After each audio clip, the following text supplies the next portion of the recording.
I'd like to say hello to everyone. Good morning. This is the WellMed Charitable Foundation Caregiver Teleconnection Series.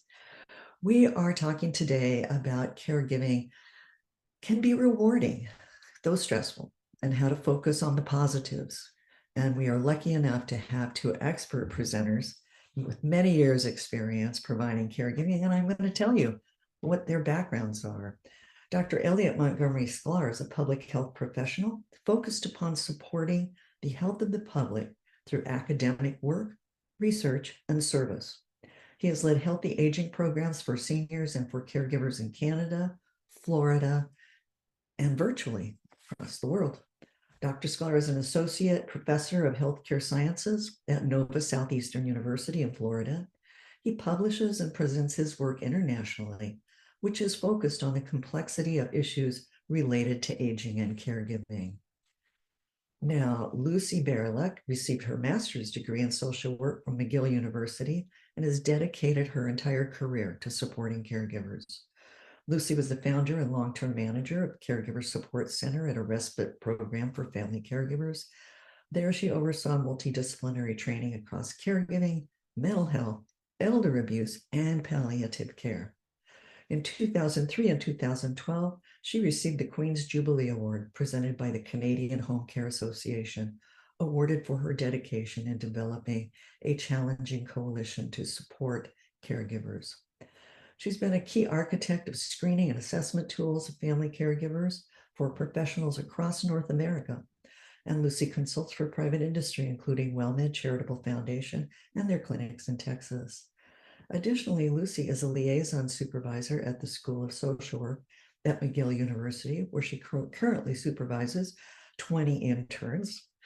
And she likes you to know that she was a caregiver for her own mother for 10 years, because that really makes a difference in her experience as well as her education. And with that, please start your presentation. Thank you so much, Evelyn. Thank you for that. Thank you, Minerva. Good morning, everyone. And thank you for joining us today. As Evelyn said, caring can be rewarding but stressful. And the question is how to build on the positive. Caregivers often feel like so much is out of their control, but that's not always the case. This program will focus on the positive aspects of caregiving and ways to take control of what is possible. You know, we have a very exciting program to share, which is a bit unique. Often our focus is to support caregivers by acknowledging the challenges inherent with caregiving.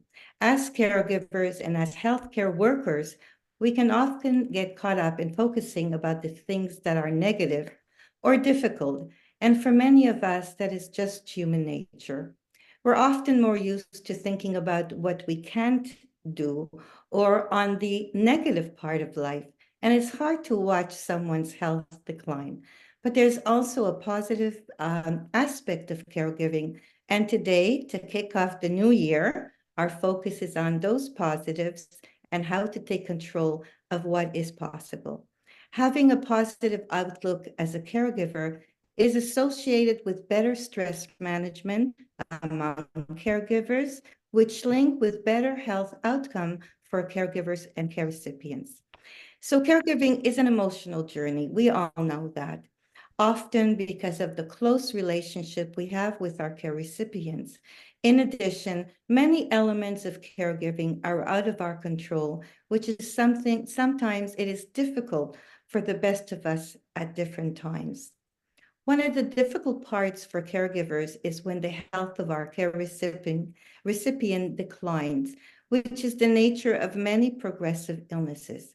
You know, the pandemic has really brought many of these issues to light, and I hope we will serve as a catalyst for change to better recognize the role of caregivers and to empower them with policies that are supportive of the crucial role that they serve. So I want to share some research with you. You know, research on caregiving has often focused on reducing the caregiver's burden, but less attention has been given to promoting the positive aspects of caregiving. And there are many. I'll let Elliot tell you a little bit more about that. Well, there certainly are many.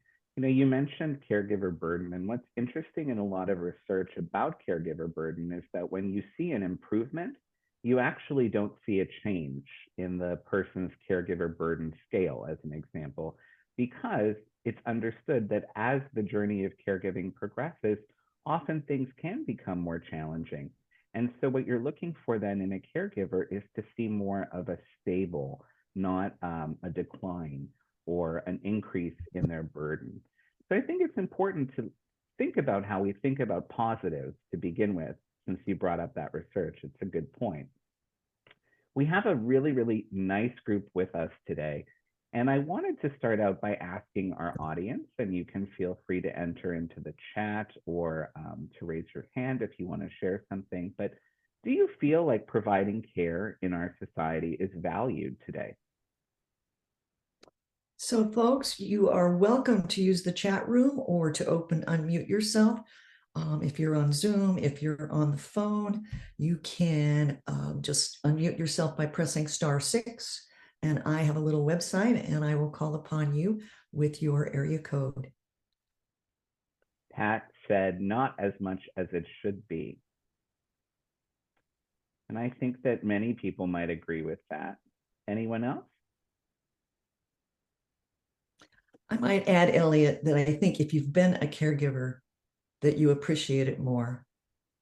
Oh, we're gonna talk about that. Yeah. Okay. We have another comment here that says, I think it depends. I think most people think you are supposed to do it. The expectation. Right. It's a big one. Okay. Hi, I do. Hi, Kimberly. Hi. I think that it can go both ways. I think that I was a caregiver of my father for many years. Some people did not value it because they felt like I should have just put him in a nursing home. But as a caregiver, I think that people should value it more because you had precious time. You have those moments that you will always carry the videos of being a caregiver that you can look back on, that if you weren't, you would not have those memories. So I can say that it can go both ways. As a caregiver, I value all my years, and because a lot of times in the society that we're living in, people are not as caring and it's being lost. And something like this webinar that you're having, I think it's great. And more, it should be available. If I had thought about other people to bring into it that I know that are caring for their families, I would have. So that was it. We have somebody on the phone who would like to talk to us too, at area code 870. Hello.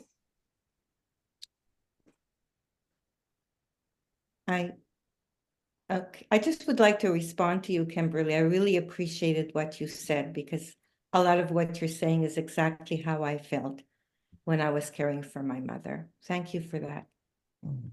And you also have someone in our audience who echoed that these moments that you have forever are so special. Harry said, I think it is valued, but not always appreciated unless people have had experience in caregiving. And Victoria said, I think there is lip service to value from a cultural view. Lots of resources are on paper only, that's a good point, or offer the easy stuff as if that's all there is to caregiving. It's an excellent point. Thomas said, I think it is greatly undervalued unless you fall into the category of needing help or providing it. We need to talk about it more earlier in life to ensure we save and think about long-term care in the future when we may not be as healthy. It would be less stressful for you and your family. Julie said, yes, it's often expected, especially when you're the oldest sibling. And Paula said, or the spouse. So we have a lot of great comments, and I appreciate everyone's feedback on this because it isn't such a clear-cut thing, is it? And to Evelyn, to your point earlier, this is why we wanted this question to stir up some discussion. And Thomas had said it is a great service you can provide to someone, but you would get your own satisfaction and not rewarded by others. So a lot of you have touched upon something I'm going to get at here. Over the many years that we've hosted programs for caregivers and published research and talked at conferences and talked with caregivers at different places across the country, I think it's clear our society has some ways to go in terms of acknowledging and valuing what caregivers provide and contribute. Now, progress has been made in some cases and in some states more than others, as we've talked about in the past. But I think part of the stress that is inherent to the role of caregivers comes from things outside of the care recipient. So that's where many of you were actually heading with your comments. For example, juggling work or managing finances or having to take time off of work for appointments might not be well regarded by others. Now, I'll share personally, I don't feel that caregivers are valued appropriately. The fact that we don't have tax credits to help offset, for example, some of the financial burden inherent with caregiving is evidence of that. And it's not like we see positive depictions of caregivers on television shows. And when we do see caregivers on TV, it's usually in advertisements about finding long-term care or paid caregiving help, rather. And I'll go a step further. Usually the focus is upon women, which isolates many, many male caregivers. And we have about 15 million male caregivers in our country. There's a place for mom. We see that advertised on TV, but what about a place for dad? So not only is caregiving isolating, but I think our society isolates caregivers by not including them in so many things, like being on television. And this is especially true for men as well who are caregivers, and also people who come from certain cultural groups and certain communities. Now, if you don't feel like our society appropriately values caregivers, here's what you should do. Maybe it could be helpful to let caregivers know how much you appreciate what they do. I know caregivers in my life, certainly close to me, and when I speak with them, I thank them on behalf of their parents or siblings or whomever it is that they're providing care to, because it's important that they hear that gratitude. Sometimes it's not something that their care recipient can convey to them in language. So it's important that we don't forget. Now, I think it's also important to acknowledge that these stressors, as I said, and as many of you said, are external to the care recipient. The positive that you get from caregiving comes from that person to whom you're providing care, those moments and experiences that you have together. And I think that that perspective is very important, because people don't become family caregivers to make a better society. We become caregivers because we have to provide care to someone that we care about more often than not. So it's important to remember that when these stressors come up, whether it be about coordinating care or coordinating insurance benefits or taking time off, that we do what we do for the people we care about because we want the best for them. And I think that's an important perspective when the stressors start to mount. So while our focus is now on the care recipient and not on society, let's stay here. So I'd like everyone participating today to think about one more thing. And it's a statement that many people don't think about when they're a caregiver. But if you had to complete this, I am grateful to be whomever's caregiver because, what would you say? Think about this in relation to the person or the clients or patients for whom you provide care. Now, the use of the word grateful here is purposeful because we don't often experience gratitude around caregiving. In fact, gratitude is extremely important in helping us see the positives about caregiving. And we're going to circle back on this later in our program. But is there anyone who might like to share, for example, in the chat or with us, how they would like to share how they would complete this statement? You can unmute yourself, press *6 if you're on the phone. We'd love to hear from you. And if it doesn't Can you come hear to me? you right now? Yes, yes. Yes, I would fill that question out as I am grateful to be my mother's caregiver because she cared for me when I couldn't care for myself. I mean, and I just thank God for her. And as long as I can have breath and the activities of my limbs to help her, I'll do it because she did for me when I couldn't do for myself. And Mhm. Thomas, Good for you. amen to that. Amen to that. Thank you for sharing that. Darcy, did you I want was to? going to say the exact same thing. Oh. But mine is, of course, is past tense because I lost my mother. But I was grateful to be her caregiver because that was owed to her from all of her children, not just me, but all of them. So Ode to her. Important Yeah. language that you use. I appreciate your feedback and your comment. Good to see you. I just like to say that I'm just grateful that my husband is still here, and it's because of love.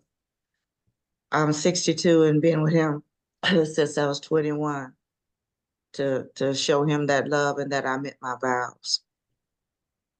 What a beautiful, beautiful Yeah. comment. Thank you.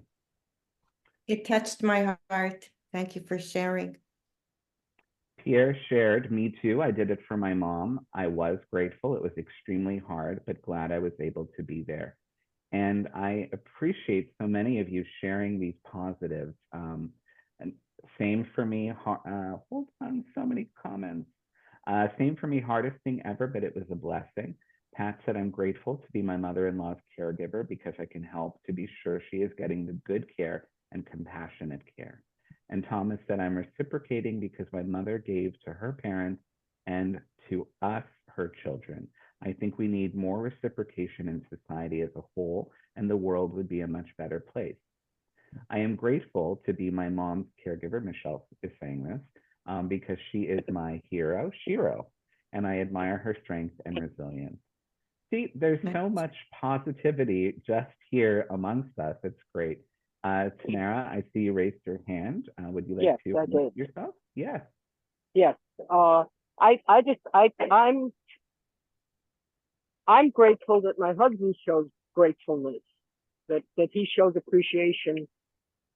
Obviously not all the time, but just periodically he'll say, thank you for all you do for me. And I know this is hard, and it really is a wonderful thing when it happens. And it's better than when he says you're no good and you've stolen my money. So but no, I mean seriously, he really does show appreciation, and it just makes the journey so much easier. I am sure that it does. Thank you so much for sharing that. Thank you, everybody. I have one. I'm grateful to be a caregiver to my stepfather. He passed this past April, but I'm grateful because God saw fit to put him in my life to give me a wonderful childhood, and I was able to be there for him and love him and to give him back some of the things he gave to me and my children. And so I'm most grateful for him for being a wonderful father to me, and for me being able to give just part of the love that he gave to us my whole entire life. So. Sweet. Thank you. That is so beautiful. I want us to do this program every month because this has just been, this is the high point in my day, just being surrounded by so much gratitude, appreciation. I think as a caregiving community, we need more of this together. We had some more comments here in the chat that I'll read really quickly, and then I'll toss it back over to Lucy. Shane said, I'm so grateful to be my mother's caregiver. She has always been the wind beneath my wings. My turn to be hers. Julie said, my mother, because I love her for everything she did in her life. Judy said, I'm grateful to be my partner Brian's caregiver because it affirms my true self. The recognition that we are all one. In other words, it serves all beings everywhere. What great input from everyone. Thank you. Thank you, everybody. Just to add a little of my own, I was grateful to take care of my mother. And one of the things was, I was grateful that in the end of her life, she lived with respect and dignity. That was really important. Okay, so let's get on. It's very emotional, and I really appreciate all your comments. It just is so positive. Alzheimer's and dementia caregiving can be really tough because you lose the relationship and the psychological bond with the person in many ways. As the disease progresses, there are lots of physical needs that caregiver has to provide in addition to managing the emotions around the relationship, along with everyday life and responsibilities. There are negatives and challenges, and the goal of our program and sharing of information is not to discount this at all. It's quite the opposite. This is part of the process of acceptance. Acceptance is a big word, and it's so important to be able to do that. So what is acceptance? Acceptance is necessary for your healing process. To practice acceptance, you must acknowledge all of the uncomfortable parts of yourselves, your emotion, your thoughts, and your past. Positive aspects of caregiving. I want to kind of look at a recent study in 2019 that examined more than 50 studies to explore how positive aspects of caregiving can have a benefit on your well-being. So all the things we're talking about does give you a sense of well-being. That includes personal growth, gratitude, mastery, finding meaning, knowing that your loved one is getting good care, letting go of anger and guilt, and modeling caring for others. For example, caregivers who have children often report that they feel like they are setting a good example by the role that they play as caregivers. So kind of pass this down. About 5 years ago, a study was published in the International Journal of Nursing Studies, and it focused upon positive aspects of caregiving in dementia. This research looked at the findings of about 4,000 articles on caregiving, of which only 40 articles related to positive aspects of caregiving. So no study since this one has examined this theme. And maybe it's time for us to look at that piece again and, identify all the positive aspects of caregiving. So let's look at some of the findings. There was a sense, as I said, of personal accomplishment and gratification, feelings of mutuality in a relationship, an increase of family cohesion and factionality. There seemed to be a closeness about it as well, and a sense of personal growth and purpose in life. As we're talking about it, praise and recognition of one's caregiving role and responsibility is really important in helping caregivers see the positive. This is why it's also important that healthcare workers validate the role and experience of caregivers, and that we do our utmost to support one another in this experience. Through words, definitely. I'm sure many people would agree with that. I also want to encourage people, if our time together today is as uplifting for you as it is proving to be for me, you can watch this recording again by accessing the YouTube Caregiver Teleconnection channel, which I have linked to the bottom of this slide. And for those of you who registered for today's presentation, we will be sending out a copy of our presentation slides. This is hyperlinked, so when you get those, you can just click on it and it will take you to the website. Now, I think it's important sometimes that we have these little reminders. Some of us keep little Post-it notes or inspirational quotes on the inside of our cabinets. That's an idea that a caregiver shared with me a long time ago that has really been wonderful. But I think it is important for us to all take control of what is possible and what we need to help cope with stress. So that can be rewatching this program. That can be taking some time for yourself. It might depend on the day, the moment. Caregiving is a journey, as we've said many times. So not all days are going to be good ones. Not all days are going to be bad ones.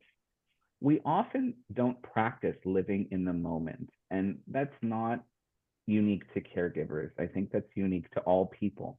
We don't live in a world in which we celebrate living in the moment. We focus on instant gratification, planning for the future, what's next, and sometimes just taking a moment to live in the present and feel grateful for a good moment is important in and of itself. And to me, I think that it's very important to make that more of a practice because it means being able to be more present for those good moments and for those good moments to have the ability to make more of a significant impact in reinforcing the role that we play as caregivers. Now, according to the American Psychological Association, many caregivers report that they find benefits in their role and activities. This is increasingly seen as a positive form of coping with stressful circumstances and situations. So benefit finding may be a product of the ability to find meaning through positive reappraisal. So framing things differently, looking at things in a different lens, just as we are today. Sometimes turning to spirituality to help us, or religion, things that might come from our culture, our upbringing. These are all adaptive coping mechanisms in the face of stress to help reinforce why we do what we do and how important it is. And in fact, many caregivers who reported these benefits and positives also reported lower stress. So caregivers who perceive more benefit from their role in caregiving also reported lower levels of depression. And this sense of satisfaction and well-being can have important benefits for overall caregiver health during the time of caregiving, but also after caregiving has ended, because you're more able to have an appreciation and to be able to reflect back on those positive moments, just as many of you have shared. So how do we get to a place of being able to focus on the positives? That can take work, especially for some people for whom your usual inclination is not to be a person who focuses naturally on the cup that is half full, so to speak. So it can take some dedicated time and effort. And I think it's important that we also give ourselves some time to adapt to that and some patience. It's also time to process things that are happening as a caregiver. For example, there might be a decline in the health of a care recipient. So just as you're trying to build your own skill set, other things may be happening too. And again, that's why I reinforce that it can take time and practice. It's something that you might actually have to build into your day, like jotting down on a Post-it note what it is that you had felt grateful for or good about during that day. Caregivers often don't take time to really focus on their own needs during the process of caregiving, which can make things feel more out of control and overwhelming, things that we were talking about before. So taking some time to do something for yourself can help to alleviate that. And as I said, it doesn't have to be, a half day outing. It can be a 5-minute meditation, something you can more easily incorporate in your routine. And a meditation, by the way, doesn't have to be something you do in a dark room with your eyes closed. It could be something you practice on the toilet seat when you take 5 minutes in the bathroom for yourself. And that's actually where a lot of caregivers are able to get their time out. It could be reading, it could be painting, it could be watching a TV show, anything that makes you feel like you're putting yourself first. For some caregivers, that could be taking a short exercise class at home, because that doesn't require respite, and there are so many free resources now. So taking a few minutes also out in nature or with time in the sun, for example, these things help to boost our serotonin, our dopamine when the weather permits. And there is a lot of research to back that up. So when caregivers are healthier and they feel better about themselves, there is greater ability to draw from our inner reserves to be able to support caring for someone else. That's also why I believe so much in the power of health behavior.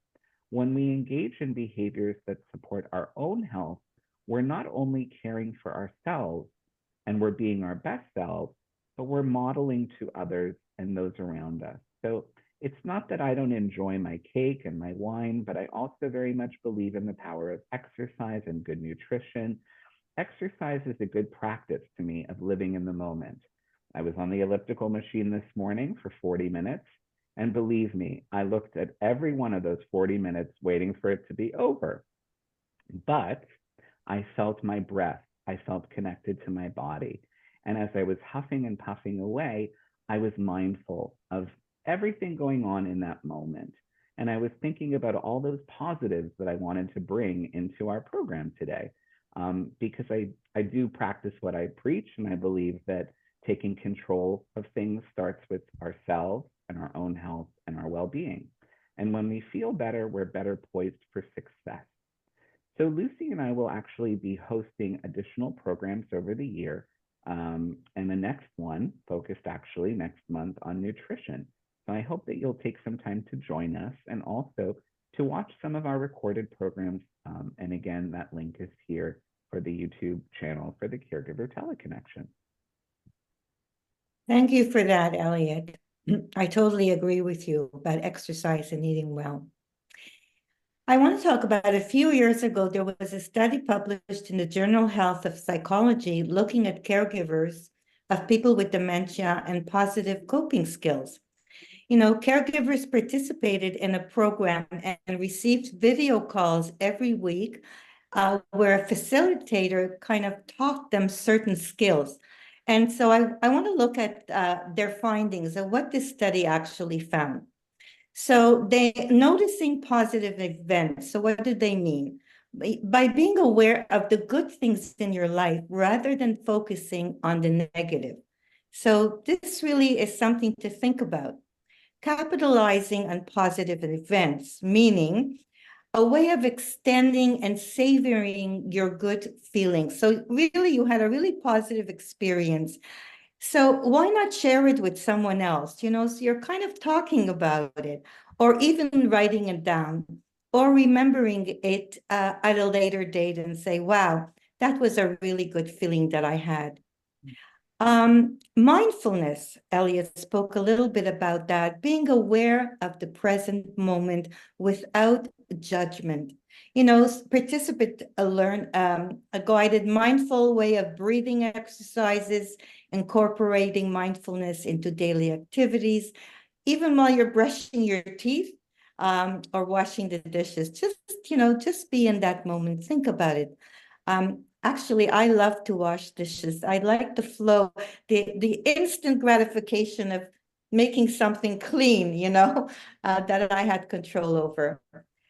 As well as noting personal strength, that's really important to recognize that, recognizing the personal resources you have at your disposal and how you act on them in your life. It's really an antidote to feeling helpless. So when you recognize your strengths, recognize them, write them down. Say to yourself, I can cope pretty well. It's a good way to kind of think of the positive aspect of your caregiving. And setting attainable goals, that this is really very important, not only for yourself, but for the person you're caring for. Choosing aims that are challenging, but not too challenging, allowing you to feel accomplished and successful. So goals should be specific, measurable, achievable, realistic, and time-bound. And many of us, we call these SMART goals because goals can be hard to set or recognize. These skills help caregivers to feel more in control of their responsibilities and better able to manage in general. So as a caregiver, it's important to try to practice these on a daily basis. Maybe start with just one or even every other day. It doesn't have to be a lot. Maybe keep, as Elliot said, I like this one very much. Put it in a Post-it note inside your bathroom cabinet or somewhere else that only you can see it, that will remind you to really, concentrate on that. Another idea is that if you know of a caregiver or anyone in your life, these are great skills to make a habit of practicing. For example, noticing positive things in others or among other caregivers, like you could say, you're handling the situation really well, or I notice how well he or she is adjusting. Just focusing on the positive really expands the positives around you. And, you know, I think people who see the cup half full are really very lucky. But even if you don't, try to see the cup half full. One of the things, another skill that I would like to share with you that I practice every single day, I wake up every day and think of 3 positive things in my life. Okay. And they could be as simple as, we talked about it during the pandemic. I was just so happy to have hot water and food in my freezer. You know, it doesn't have to be earth-shattering. Think of the 3 positive things in your life. And what I do is once I do that, I just feel so refreshed and I get up in a much better mood, even if I didn't sleep well that night. So maybe you can practice that as well. There is a question that I would like to ask the audience. How about you? Any tips or experiences that you have that you would like to share with us? We'd love to hear it. What do you do to keep yourself positive? Please unmute yourself. We already have one unmuted. Dundee Franklin. Yes, I noticed the young lady was talking about the being positive about the situations and whatever, you know, surroundings and whatever going on with your caregiver. I say I'm out of Helena, Arkansas, and right now we're having water crisis here, and we have they have to bring water in, even even to flush your commodes, anything. So one thing I look at the positives. I say, well, maybe we're out of water, but God is He's also allowing people to be uh, loving and giving and contributing to us. Just giving us the necessities that we need. Just to operate. And there's an old additive that says you don't miss your water until your well runs dry. But even though we're going through this adversity and all of this things is going on, we're still being blessed because we still have our loved ones and we can still provide for them as well. God is giving us the necessities that we need to provide. Well said. Thank you. Mm-hmm. Tamara, I see your hand up. Do you want to unmute? Yeah, I write, and I had avoided writing about my journey with Bert, and then it was Lewy Body Dementia Awareness Month, and I said, to hell with that. It's really time for me to step up and start a blog that focuses on that experience.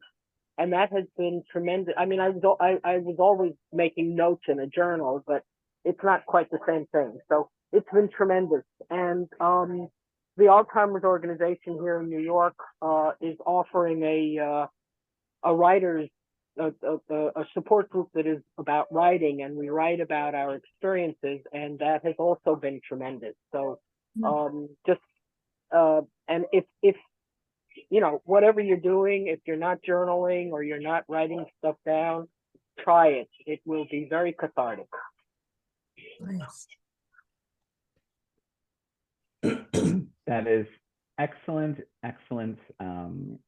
suggestion. I write as well. I would completely agree. I think it's a very cathartic way to help express your emotions.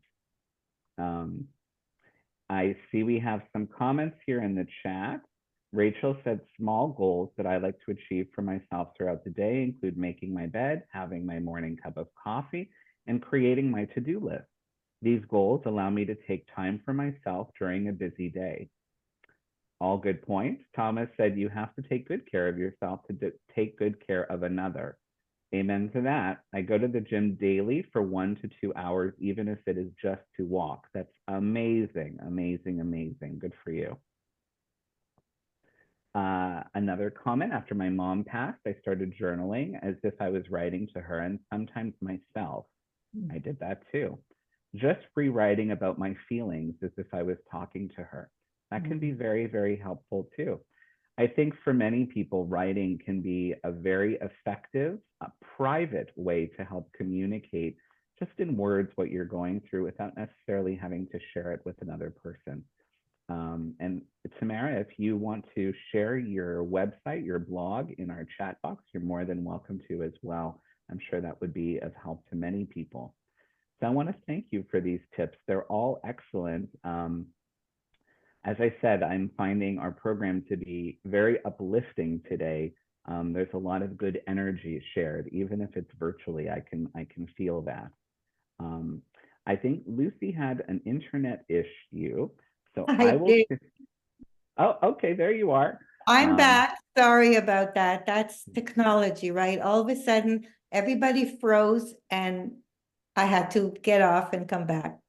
No problem, no problem. We have Tamara put into the chat her blog, and thank you for sharing your journey with Bert with us.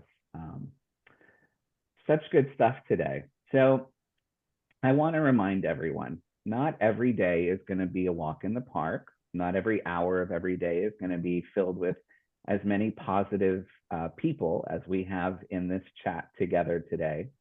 So it's, again, important to try to live in those good moments. There will be good moments, maybe not good days. So we need to cling on to those moments with all our might. And that can look different for different people. Having a day without difficult behaviors can be an important milestone for someone to appreciate. Happy moments can mean very different things depending on circumstances. So we know that people with short-term memory loss, their lives are made up of moments, not days as we think of them. We're not able to create perfectly wonderful days for people with dementia or Alzheimer's, as an example, but we can help to create perfectly wonderful moments, moments that put a smile on people's faces or even a twinkle in their eye if they're nonverbal. 5 minutes later, they might not remember what happened, what we said, or what we did, but the feeling that we left them with will linger. And I really believe the same is true for us as caregivers. So it's important that we recognize that practice makes progress, not perfect. And I would encourage everyone to write down one happy moment that you've had with your care recipient that resonated with you each day for a week, perhaps. And at the end of that week, take a look at what the sum of those experiences looks like. I know it can seem very trite, but it's a practice that really does change how we focus upon things. So I want to ask you, Lucy, a question, but I see we have another chat. Let me just toggle up to this. Thomas said, my mother and I walk daily and try to keep busy with errands. That's great. I try and keep my mother participating in as many activities for Alzheimer's as we can. We live in a large urban area with many resources. We know not everyone is that lucky, but look for things to do so the day goes by quicker and you're not dreading the day dragging by. It's an excellent point, Thomas. And there's also a lot of research that supports that you and your mom taking walks every day is beneficial to her health, her cognition. So it's great. Keep that up. Now, I want to ask you, Lucy, a question, because for some people, being positive is just not so easy. So when you're not in the mood, or if you're not feeling positive, what should you do? Well, first of all, I want to say it's okay not to be in the mood, okay? It happens to all of us. So it's not something that you should, it's normal. You know, our emotions take over our lives many times. Maybe we don't recognize that, but that's true. You have to be able to say to yourself, you know, I'm not in the mood today. Give yourself permission. I would definitely go back to the idea that when you're experiencing something stressful right now, let's talk about it, feeling upset is totally appropriate. For example, if you get bad news from a doctor or aren't feeling well, are you going to get even more upset with the situation because you can't see a positive in it? It's okay to give yourself permission. I'm going to tell you that over and over. Give yourself permission to feel bad, down, sad. These can be very normal feelings to process. In that moment is where some self-compassion would be most appreciated. Yet it's not something many of us think about it, you know? Self-compassion can be an extremely positive habit to nurture, and it has nothing to do with whether someone is smiling in a positive way. Now, gratitude can be similar. For example, we can be grateful for our resilience, our strength in the face of bad news, or for our ability to have the support we need to cope and get through it. So it's really important. You know, we always tell caregivers to not isolate yourself. It's important to have a good support system in hand. It's important that you are able to trust certain friends and relatives to talk about your feelings, to acknowledge your feelings. You don't have to be perfect. In my caregiving journey of 10 years, there are times when I was angry, when I was sad, when I felt guilty. I acknowledged those feelings and I gave myself permission to give myself the time to do that. So the way I do it, believe it or not, when I was caregiving, and sometimes even now, my mother is no longer with us, is I gave myself permission to wallow in my sorrow for one day, okay? One day only. And that was my limit. And for others, it could be shorter. The whole point behind all this is that it's got to be time limited. What do I mean by that? If you're feeling sad or lonely or upset, and if you see that you gave yourself the time to wallow, you spoke to people you trusted, maybe you're seeing a counselor or a social worker, that's okay. But if it continues, the reason it should be limited, if it continues, you're at risk for depression. So you've got to be very aware of that. And if it does continue, even though you did all the things that we told you to do, it's really time to see your doctor to make sure that you're in good hands. And if some of you, and you know, many people do have mental health issues that are controlled, and if you have had that in the past, it's important to really get back to your doctor. So again, give yourself permission, acknowledge it, but remember, it should be time limited. So with that, I want to ask our participants a question as well. And let's go back to that. I'm grateful to be caregiver because. So we're back to that question again. I know that we heard a lot of amazing feedback. And as I said to you, I was just so grateful to be my mother's caregiver because all that she did for me, she was a single mother, and I know how hard she worked and how much she gave up for me. But as I said before also, I was extremely grateful that the end of her life could be there with respect and dignity. That was really important to me. And there were many times where there, you know, all the things that were happening. And when we talk about the small things that we can go by, what I remember most that I keep seeing from time to time, I think about her daily, even now. She loved to have her nails polished. That was our activity together. I would let her choose the color that she wanted, and we would be engaged for about an hour on things that, you know, she remembered from the past that she really couldn't remember in the present. And those were such meaningful moments to me. And with that, let's open it up and let's really have a really caring conversation. I do want to share one little tip. I know I had asked you, Lucy, what to do if you're not in the best of spirits on a given day. I do have one tip to share. And that tip is dark chocolate. And there is a science behind my answer. Dark chocolate actually is one of the foods that can help to give your body a little bit of a dopamine boost, helps to boost your brain chemistry in a positive way. So sometimes keeping a bar of dark chocolate in the house and allowing yourself to have a square when you're not feeling the best is a really good, healthy thing to do as well. Thank you for that, Elliot. I'm going to give myself permission to have a piece of night. That was a good one. That's great. We have a comment in the chat. Tamara, I'm grateful to be my husband's caregiver because it has taught me a lot about him. I have found, to my chagrin, that I didn't fully appreciate his best qualities when he was healthy. Tamara, what a wonderfully insightful comment. And I appreciate that you're able to appreciate your experience of being a caregiver. And I want to thank you for sharing so much with us as well today.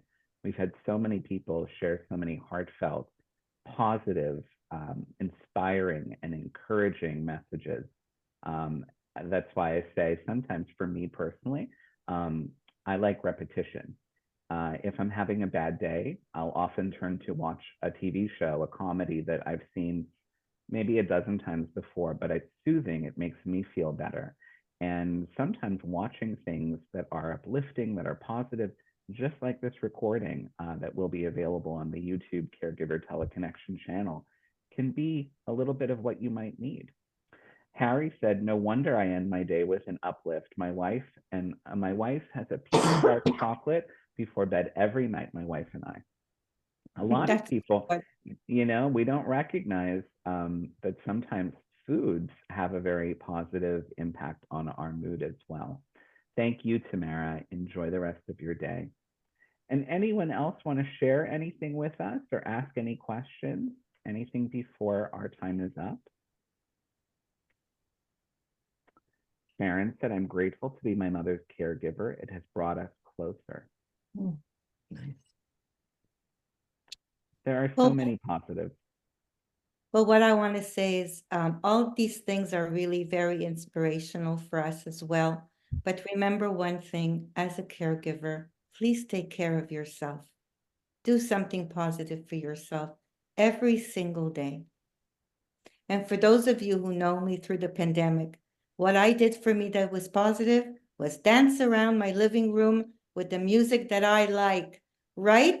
Darcy, you remember that very well. I still do it. And Pierre said to repeat the YouTube channel, please. So Pierre, if you registered for our program today, you will receive resources and a copy of our slides, which include that hyperlink that you'll see in blue. I am going to share some resources here with you. Usually we have at least a dozen resources to share with you, but today we wanted you to recognize that you have the resources within you already. I did include the phone number and the email here for the WellMed Charitable Foundation. And I want to remind people as well that we do now have a national, actually an international, as I know that this just expanded to Canada too, the 988 mental health hotline that you can call when you're in crisis or you're having a bad day or a bad moment and you need to vent. There are counselors who are trained to pick up free 24/7. And Minerva has also put the website and the customer service number in the chat box. Now I'm going to turn it over to you, Evelyn, as I know you have some announcements, and I want to thank everyone again for your participation today.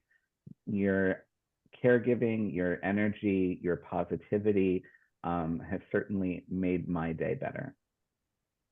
Very uplifting presentation. Totally agree with what you said, Elliot. Thank you, everybody. Yeah, very uplifting.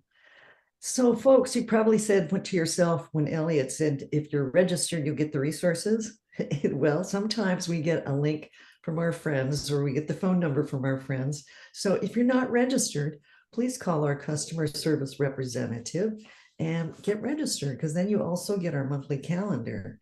And her number is 866-390-6491. That's 866-390-6491. Now, the way that you'll get those resources, we send a post-session questionnaire out, and it's really asking you, how we can do better, or how you liked it, or what you think another topic might, you might want to hear. So please, be serious and fill it out a little bit and let it help us out. And know that once you register, you will be on the on our listserv. You will get the monthly calendars every month, which always have, the names and what the talks are going to be about.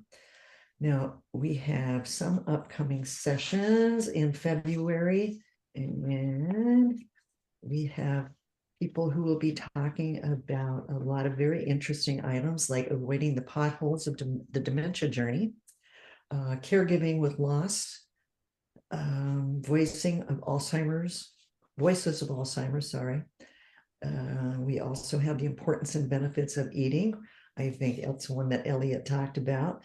While caregiving, importance of your eating while caregiving is what that sounds like. And it's, keeping yourself healthy and taking care of you while you take care of someone else. I'd also like to thank all of you. We had so many wonderful comments and participation today. It was really lovely. Thank you so much. Just really improves our podcasts and what we are leaving, our legacy for the people who'll be looking on that YouTube or on the Caregiver website. Now, if you do need some resources today, besides just mental health resources, I also want to give you the number of the Elder Care Locator, and they have both the website and a phone number, and they can help you. They put in your zip code, and you will get, the information that is around you for services. So someone said that they're in an urban area, have a lot of resources. That doesn't always happen. Sometimes we're in rural areas or we're in suburban areas, and folks don't know how to find those resources. So the Elder Care Locator is 800-677-1116. That's 800-677-1116. You can also go online and put in eldercare.acl.gov, and it will bring up a website that will ask you to put in your zip code, and you can do pretty much the same thing. Looking for resources, naming the kind of service that you're looking for and that you might need. And with that, I can't thank Elliot and Lucy enough for this extremely fun and uplifting session.